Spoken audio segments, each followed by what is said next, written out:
Hi guys, Wangari here and I work at Peggy Makeup Studios, and today I'm going to bring to you our tea time series. And today we are going to be having a real conversation where beauty, business and balance meet.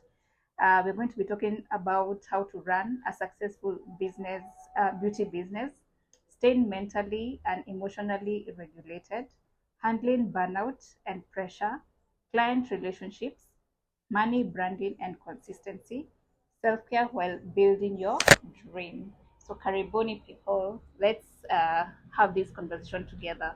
When it comes to how to run your beauty business without burning out, for me, things that have worked out for me throughout the years, I was actually thinking about the time when I started working at Peggy Makeup Studios. That is like, it's been a while, it's been a couple of years. But what has really sort of kept me on track and sort of grounded me in the beauty business is first believing in yourself. Yeah, you believe in yourself, believe in your work, and also just be consistent. The perfection will come after. You'll get good as you continue doing the work. Of course, I've also had some very awesome clients who keep referring their friends to me, and I'm always really humbled by that, because I get to meet so many different people from different fields, and they just sit on my seat and I'm able to do their makeup and they like it and they refer. So on those days when, business is always up and down. When I was beginning, I always thought that you'll always go up, up, up, up, and you just keep it up there. But there are always different seasons, and in those seasons, how I keep myself grounded in the industry is, of course, learning new things, especially right now with social media. That's a whole new what lane that, of course, is a lot to learn. So you can also be like creating content on those days when business is not as busy as it is, and learning how to put your money well.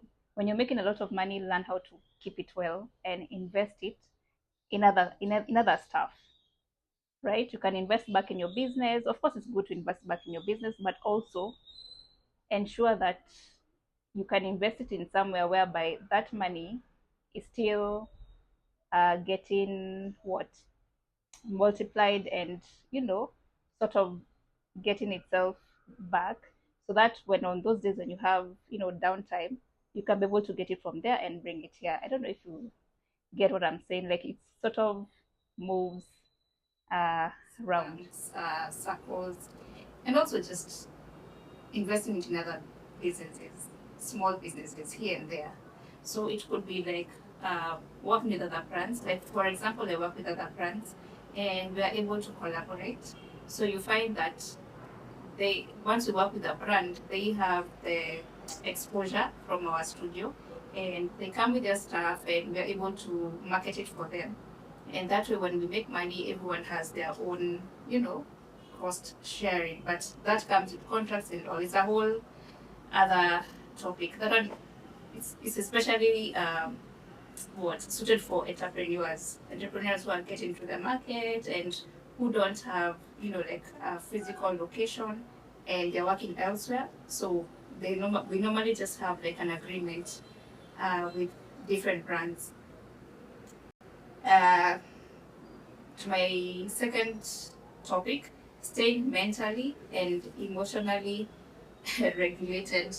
So here I think when you're running a business, or like now, for example, now I'm working for Peggy Makeup Studios, I've learned a lot.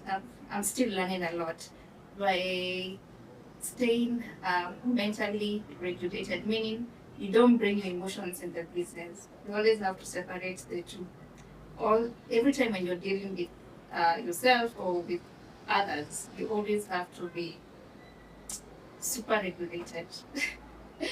And that I mean by learning to listen to a client, even when a client is telling you maybe she doesn't like something about the makeup look, or she likes this or prefers this.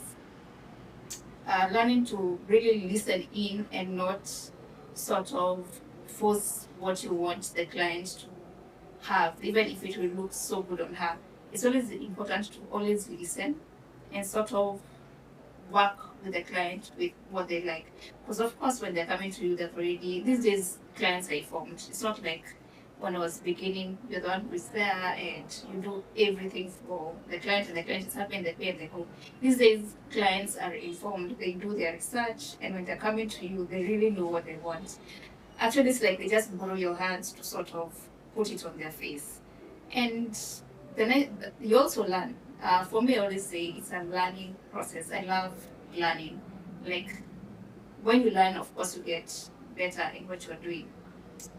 And emotionally, you always have to really check in with yourself so that you don't sort of, cross boundaries, and, and you respect each other with the client. To my third point, handling burnout and pressure. This one I'm also good with, because I have my own way of handling burnout and pressure. For me, pressure, of course, if I see our conversation, or maybe if I'm with a client or with a brand or with an entrepreneur and we really are not really seeing eye to eye, my method of dealing with that is always zipping it and just giving it time. With time, everything always works its way out in a really beautiful way. And yes, of course, respecting each other. Respect is very important. Yes, and burnout, of course, you have to take care of yourself. When you need help, ask for help. When you need to take care of yourself, it's okay to take an off and just go rest. I am a believer of rest, because yes, I've learned that the hard way of just always just being there, and then one time, your body cannot do anything. You need to rest and stuff. So I would always advise, even if your business is new, plan yourself time to rest as working. So you need to balance the two. And to my other point, money, branding, and consistency. So you have to set aside, money for branding yourself, and also just staying consistent no matter what. Just really, really just being there, showing up for the brand. And of course, when you say you're gonna work for someone, you really have to really be there and give it your best. To my last point, self-care while building your brand, building your dream. So for self-care sounds different to different people, and of course here is a zero judgment space. We do not judge. We take you as you are, so long as you are staying with our boundaries. So long as you don't breach the boundaries. So long as we just take you as you are. If you get what I mean. So self-care for us is, of course, taking care of yourself. We have skincare, and we are really happy to show you and work with you. We have organic stuff, organic teas. Like what I'm having right now is an organic tea. It's guava, and we have it here. It's from an entrepreneur who we work with, and he does really amazing stuff. That we'll talk about it another time. But yes, of course, also working out. And if you want to lose weight, we have very awesome packages that are friendly. They're not gonna cause harm to you. It's stuff that you can just do, and it does not harm you at all, and you can still continue with your day-to-day activities. So as you take care of yourself and as you build your brand, always know it's all about you, and how everyone else responds to you is how you also take care of yourself. So it's never about external, it's always about your internal and what you're working on. So also one point I would like to add to anyone who's beginning a business, or who is in the journey of a business, or who has already succeeded, and we are really happy to have these conversations. I'm really open and also want to hear and learn from other entrepreneurs. keep yourself open, learn from others. Whatever you know, also share it with the ones who are upcoming. Yeah, so remember that everyone has a dream, and it's really nice to respect everyone's dream, no matter what. Um, and it's okay not to want to support someone's dream. But if you decide you want to support someone's dream, just really be there for the person. Sometimes it's not even about monetary, um, you know, support. Sometimes it can be just be listening, just be there for the person. You can refer the business to other people. It is okay. Imagine it is okay. It's okay also to go on social media and just really be there for your fellow entrepreneurs. I'm sure some of them are your relatives, they're your family, they're your people who you grew up with, you know, maybe classmates, whatever, all that. Or someone who you used to work with, and all of a sudden, a business called and they decided, let me answer. So, yeah, so it's okay to do that. And business people are just people like you.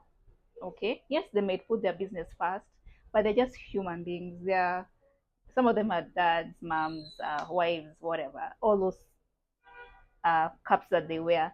But to be a friend with a business person, also don't expect so much from the person, even if they're there and they're busy with their phones. Just always have it in the back of their mind that they're building their dream. They have decided, and already that lane by itself is not as, I can't say that it's as hard as it is or as easy as it is.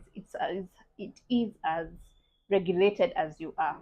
If you regulate yourself and you take care of yourself, then you will find that, of course, just as the heart beats, that sometimes it goes up and sometimes it goes down. But in both, you are a successful person and you're a person who matters. And yes, and let's have these conversations on our tea time series. I'm really open to business people and entrepreneurs on our tea time series. Let's connect and let's hear your beautiful stories. So, karibuni sana.